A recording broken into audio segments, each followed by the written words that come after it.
Welcome to Pindar Poetry. We hope you learned something new. You start by preparing both the image and the exact text you want embedded.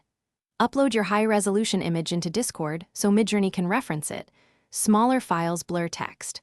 Once done, craft a concise prompt that includes your text in quotes and specifies position and style. For example, add "Sail 50% in bold sans serif, lower right, white stroke." You do this because Midjourney treats quoted text as literal content to reproduce when using image prompting.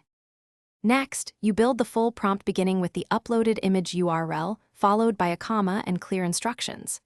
Specify the text in quotes. Explain font family, size, color, and exact placement so Midjourney knows where and how to render the letters. Use parameters like stylize 0 to reduce artistic deviation and quality 2 if you need more detail.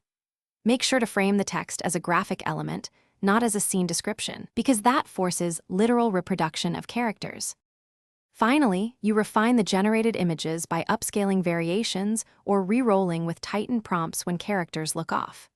If letters are distorted, add explicit font names or paste a small SVG of the exact text as a reference. This anchors shape and spacing. Once Midjourney delivers a usable result, export the highest quality image and do final alignment and contrast fixes in an editor. If the text remains unreadable, lower stylization and increase quality. Those two parameters. Thanks for watching. Consider subscribing if we helped you.